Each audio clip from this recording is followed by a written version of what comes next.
Cerita berlanjut, semua rambut di tubuh Keserakahan berdiri meremang.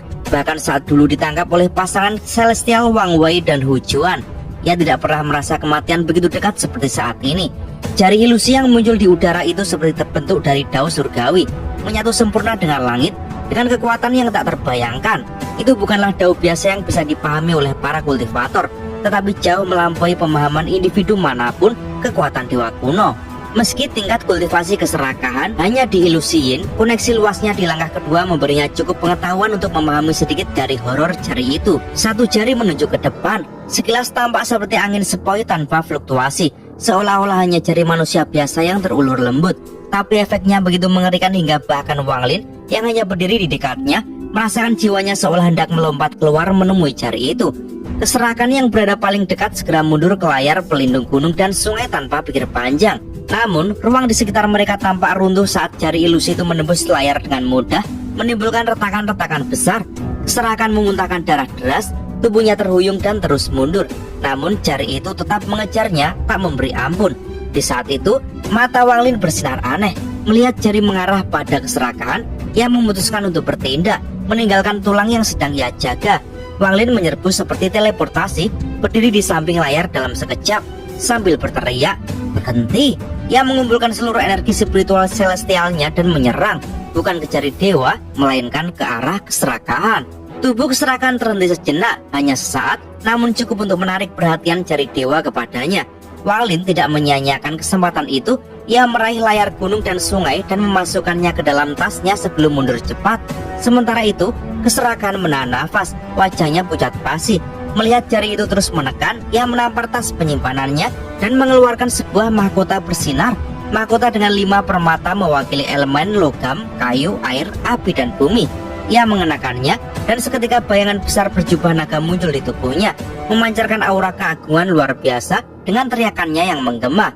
Untuk mengaktifkan mahkota Kaisar Celestial ini, aku telah membantai 9.999 Kaisar Fana dan menyegel jiwa mereka di dalam mahkota. Mari kita lihat apakah kau bisa menembus ini, binatang. Jari ilusi itu menekan tepat di atas mahkota. Ledakan memekakkan telinga memenuhi ruang angkasa. Mahkota tetap utuh, namun jiwa-jiwa di dalamnya hancur dan sinar keemasan di sekitar keserakahan runtuh. Tubuhnya terlempar seperti meteor, memancarkan cahaya pelangi sebelum menghilang jauh di antara bintang-bintang. Tak jelas apakah ia hidup atau mati. Wang Lin meski terus berlari, merasakan hawa kematian semakin dekat. Tiba-tiba, jari dewa ilusi itu muncul kembali dan kini mengarah padanya. Jari itu begitu cepat, menutup jarak dalam sekejap. Dalam krisis itu, Wang Lin dengan cepat mengekstrak energi pembantaian dari penjaga langit, menciptakan jutaan segel kehidupan untuk menghalangi. Namun semua segel itu runtuh seperti kertas rapuh di bawah kekuatan jari kuno. Dengan tenang, ia memanggil penjaga langit kedua sebagai perisai. Penjaga itu hancur, namun berhasil menghentikan jari itu hanya 7 inci dari tubuh Wang Lin. Tekanan dahsyat membuat nafas Wang Lin tercekat.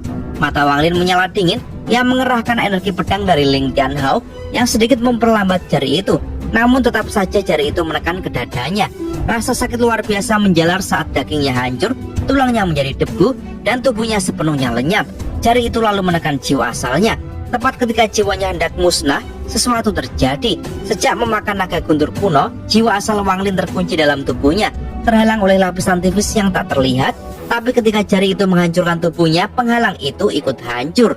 Jiwa asal Wang Lin memancarkan cahaya hebat, berubah menjadi naga guntur kuno dan meraung melawan jari dewa. Bola-bola petir tak terhitung jumlahnya muncul, menghantam jari itu, memperlambatnya sedikit. Wang Lin menyambar tas penyimpanan yang terjatuh, meraih kembali setengah tulang Moongazer Serpent dan penjaga langit, lalu melarikan diri. Saat terbang seperti kilat, matanya menangkap mahkota yang ditinggalkan keserakahan melayang di ruang angkasa.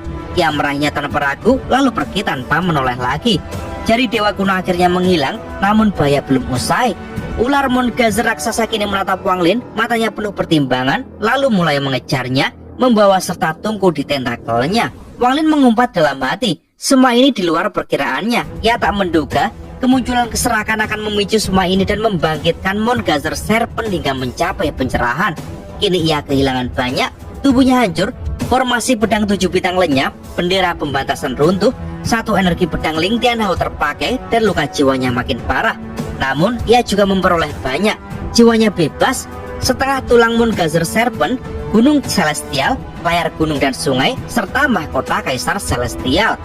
Ia tidak tahu apakah harus menyebut perjalanan ini sebuah kemenangan atau bencana. Dengan jiwa asalnya, ia bergerak secepat kilat, masuk ke dalam kompas bintang sambil terus dikejar oleh Moon Gazer Serpent. Dalam kompas itu, kecepatannya meningkat tajam cukup untuk menjaga jarak. Namun, pengejaran brutal ini menguras jiwanya. Luka-luka yang diderita jiwa asalnya makin parah. Cahayanya semakin redup. Akhirnya, saat tiba di perbatasan domain selatan sistem bintang All Heaven, Moon Gazer Serpent berhenti, ragu untuk melangkah lebih jauh. Wang Lin hanya bisa menghela nafas panjang, getir bercampur lega. Ia selamat untuk sekarang. Dengan jiwa yang terluka parah, ia melanjutkan perjalanan, membawa semua yang telah ia rebut dan semua yang telah ia korbankan. Wang Lin akhirnya sadar, ular Moon Gazer tak lagi mengejarnya. Jarak mereka makin jauh, membuatnya lega meski bayang-bayang rasa takut masih tersisa. Makhluk itu terlalu kuat. Kalau saja tidak lambat, aku pasti sudah mati. Tapi, mengapa ia tampak takut pada wilayah ini? Ia tak menemukan jawabannya. Setelah memeriksa kondisi jiwa asalnya, Wang Lin tersenyum getir. Jiwa asalku memang bebas, tapi tubuhku hancur. Kini aku harus menemukan tempat untuk pulih, memperbaiki tulang ular Moon Gazer dan membentuk tubuh baru, pikirnya. Sementara itu, ular Moon Gazer berhenti jauh di belakang. Ragu untuk masuk lebih dalam ke domain selatan, ia akhirnya mundur dan kembali tidur melingkar di antara 5 planet utama. Di sisi lain, keserakan yang tubuhnya hancur dan jiwanya remuk terembas ke sebuah planet kecil. Meski terluka parah, ia justru girang. Saat jari dewa kuno menghantamnya, semua merek yang membelenggunya runtuh kecuali satu. Dengan waktu, aku pasti pulih, gumamnya sebelum menghilang ke dalam tanah, menyisakan bau busuk samar di planet itu. Wang Lin terus terbang ke selatan, menghindari planet-planet berpenghuni. Ada dorongan misterius dalam jiwanya, menariknya menuju sebuah medan asteroid besar. Di sana, ia menemukan sebuah planet kecil setengah ukuran Ranyun, terbungkus jaring guntur surgawi yang tak henti menyambar. Tempat ini seperti rumah bagi jiwa asalku, bisiknya. Merasakan luka-lukanya membaik, ia segera mengendalikan penjaga langit untuk membuka jalan, lalu membawa tulang Moon Gazer masuk lebih dalam. Semakin dekat ke planet itu, semakin padat guntur di sekitarnya. Bagi orang lain, guntur surgawi ini mematikan. Namun bagi Wang Lin, yang kini hanya jiwa asal naga guntur, guntur itu terasa menyembuhkan, hangat seperti pijatan lembut. Ia memahami, jiwa barunya yang seperti naga guntur memang secara naluriah mencari tempat ini untuk pulih. Bahkan penjaga langit pun gemetar ketakutan, sebab guntur ini bukanlah guntur mantra, melainkan guntur bawaan lahir langsung dari surga. Tempat ini sempurna, ujarnya pelan sambil mendarat di planet, menatap petir-petir yang menari di langit. Disinilah aku pasti akan bangkit kembali. Wang Lin mendarat di permukaan planet kecil itu, dikelilingi badai guntur tanpa henti. Tak ada setitik kehidupan pun di sini. Tak ada tumbuhan, tak ada makhluk, hanya tanah yang retak-retak dilintasi petir seperti ular perak. Namun, dari bumi yang gersang ini memancar vitalitas yang mengejutkan, sekuat planet budidaya yang penuh energi spiritual.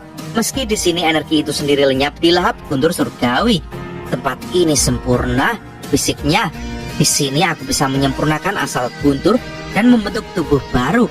Jiwa asalnya duduk bersila, dikelilingi riak-riak petir yang merambat di tanah. Bahkan tulang ular Moon Gazer yang ia bawa seakan berubah menjadi gunung hitam yang memancarkan gelombang guntur. Petir yang meluncur dari langit kian padat, bergemuruh seperti suara zaman purba. Semuanya tertarik ke arah Wang Lin. Ia membentuk segel di lutut, mata tertutup. Tubuhnya diselumuti bola petir raksasa. Suara berderak memenuhi udara, percikan listrik menyabar liar, seolah-olah planet itu sendiri menyerahkan seluruh guntur padanya. Penjaga langit duduk berjaga di asteroid luar, tetap setia, diam, tetapi siap menyambar apapun yang mengancam tuannya. Waktu berjalan, 10 tahun berlalu sekejap mata. Wang Lin tak bergeming di dalam bola petir. Jiwanya menyerap guntur tanpa henti, memulihkan luka-luka dan menumbuhkan kekuatan baru. Pada hari ke-10 tahun itu, matanya terbuka, menyala dengan cahaya guntur, dan bola petir yang menyelimutnya meledak. Petir berterbangan, tetapi semua membeku di udara ketika Wang Lin menghirupnya kembali, seperti mengisap seluruh waktu. Guntur menempel di kulitnya seperti zirah perak hidup, rambutnya berkibar berdesis listrik. Tubuh, waktunya aku bentuk kembali. Ia mulai membentuk segel kuno yang diwariskan Dewa Kuno Tusi. Aura purba memenuhi planet itu, bergabung dengan badai guntur. Tangan Wang Lin menyentuh bumi, menyeru mantra aneh. Seketika, guntur di seluruh planet seolah menjadi cairan, berlari menuju telapak tangannya. Kelihatan emas muncul, menyatu, membentuk tulang-tulang tangan, lalu menjalar ke lengan, dada hingga seluruh kerangka. Dari luar, tubuh Wang Lin hanya sepasang tangan bercahaya emas, sementara sisanya transparan. Pemandangan yang membuat siapapun yang melihatnya pasti ternganga. Waktu berlalu lagi, guntur kian padat, seolah planet itu hendak runtuh, namun Wang Lin hanya diam menyerap semuanya. Vitalitas dari tanah juga meresap, mengisi tulang-tulang barunya. Seluruh guntur dan kehidupan planet ini perlahan masuk ke dirinya, membentuk tubuh dari petir dan kekuatan hidup. 60 tahun pun lewat, planet yang tadinya riuh badai kini sunyi, guntur menipis, permukaan retak-retak, seakan seluruh kehidupannya telah diserap. Di tengahnya berdiri sebuah kepompong raksasa setinggi 30 kaki, berkilau dengan cahaya petir, berdenyut perlahan seperti jantung. Pada hari itu, suara gemuruh terakhir bergema dan kepompong retak. Cahaya petir memancar dari celah-celahnya, menyilaukan langit. Dari dalamnya, tubuh Wang Lin baru, kokoh, bercahaya petir, bangkit perlahan, menatap langit dengan mata penuh kilat, dan bumi di bawahnya bergetar. Ya, telah lahir kembali. Dari dalam kepompong sebuah celah terbuka, perlahan sebuah tubuh telanjang melangkah keluar, menyemburkan guntur yang menderu bukan dari kepompong, melainkan dari dirinya sendiri. Itu adalah wujud baru Wang Lin yang menarik nafas panjang, menunduk menatap tubuh barunya, dan seulas ekspresi aneh terselip di wajahnya. 60 tahun telah ia habiskan untuk menyerap guntur dan vitalitas dunia demi menempa tubuh ini.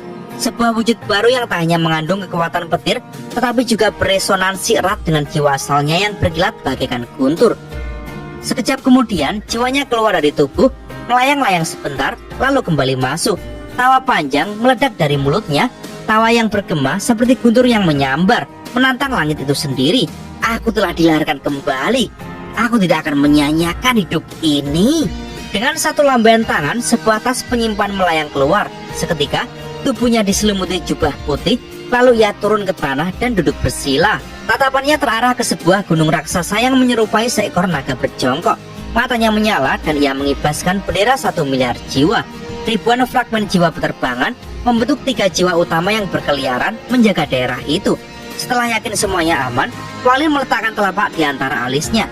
Ria halus muncul di dahinya, lalu manik penentang surga terbang keluar, mendarat di tulang Montgazer yang besar seperti gunung.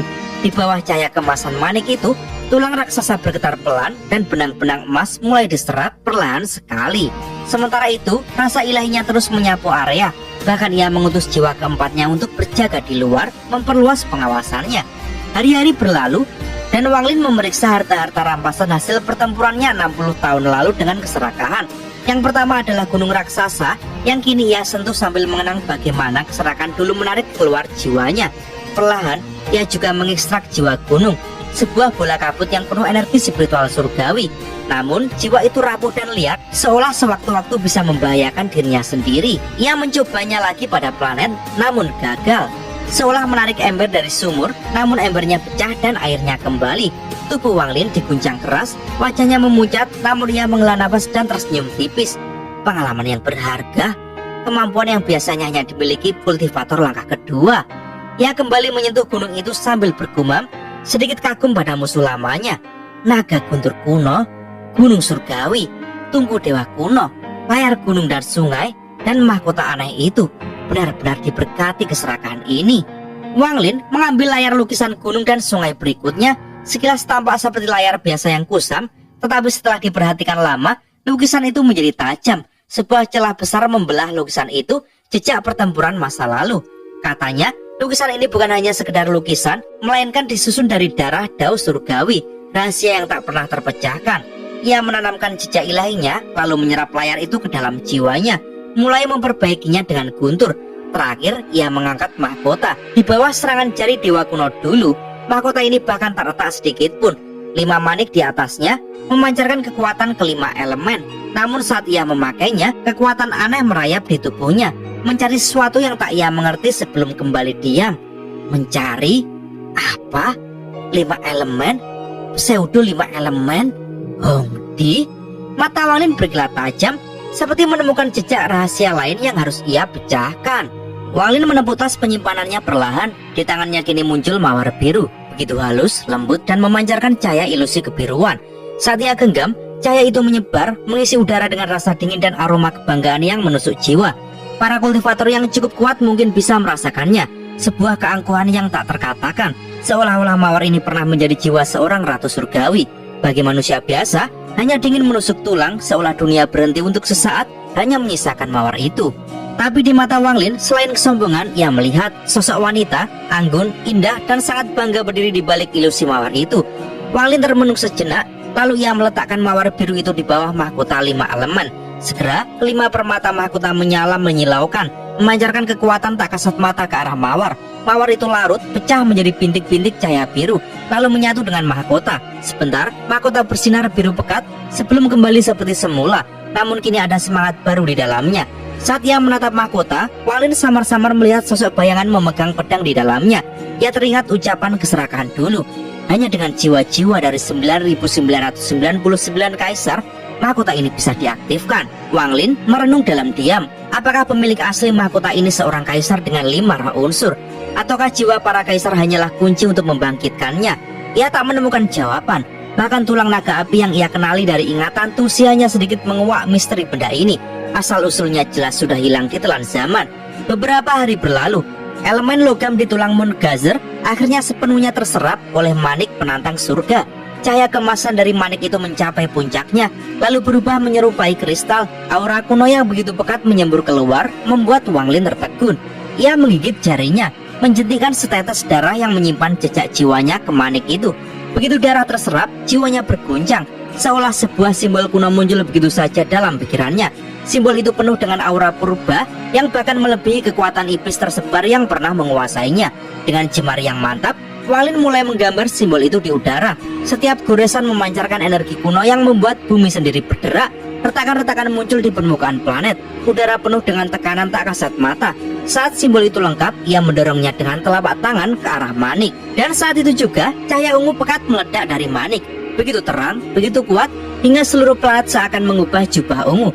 Tubuh boneka surgawi miliknya hancur, 3 jiwa utama hampir runtuh, dan asteroid-asteroid di sekitarnya pecah jadi debu. Di tengah kehancuran itu, satu pemandangan luar biasa terbentuk. Sebuah pintu besar muncul di langit, menjulang tak terbayangkan. Bahkan Wang Lin yang pernah menatap mata dewa kuno tanpa gentar, kini merasakan ketakutan yang merayap dari lubuk jiwanya. Pintu itu seperti sesuatu yang dicabut paksa dari jantung sistem bintang All Heaven. Berdiri sendiri, memisahkan dirinya dari dunia. Wang Lin merasa kecil, seperti semut di bawah kaki raksasa. Ketakutan itu bukan hanya karena kekuatan, tetapi karena keterpisahan yang mutlak, sebuah jarak yang tak bisa diseberangi, seolah daunnya sendiri runtuh di hadapan pintu itu. Namun, Wang Lin mengepalkan giginya. Tidak, Daoki tidak pernah tunduk. Mata memerah, tubuh bergetar, namun tatapannya tetap tak tergoyahkan. Guntur dalam tubuhnya meraung, naga guntur dalam jiwa asalnya meliuk liar, menyelimuti tubuhnya dengan petir. Kalau surga ingin membunuh orang-orang yang kucintai, aku akan membantai surga. Kalau kau menantangku, aku akan menghancurkanmu.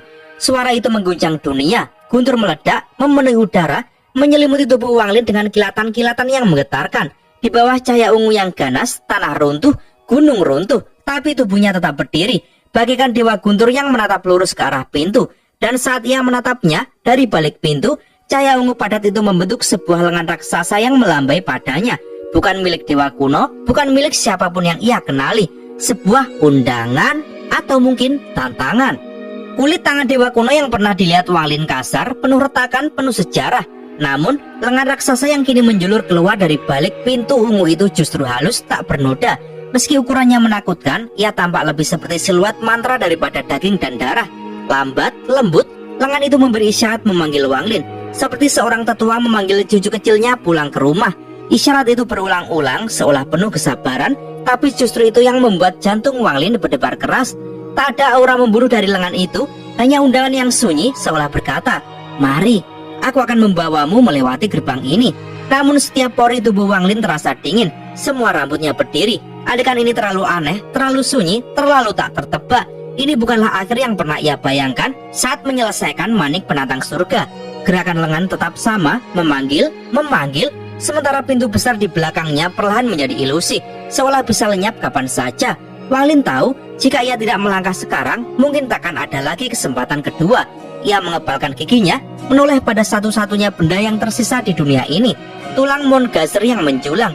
Meskipun unsur logamnya telah habis terserap, tulang itu tetap sekeras gunung. Dengan raungan mengguncang langit, ia mengerahkan semua kekuatan spiritualnya, lalu melemparkan tulang Moongazer seperti tombak ke arah pintu. Suara siulan tulang membelah ruang hampa, namun hanya satu gerakan ringan dari lengan halus itu menghentikannya.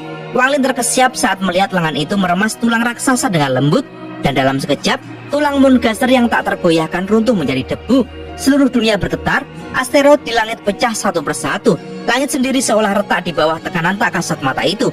Bahkan udara di sekitarnya seperti hancur menjadi kehampaan. Namun lengan itu tetap memberi isyarat, tetap memanggilnya.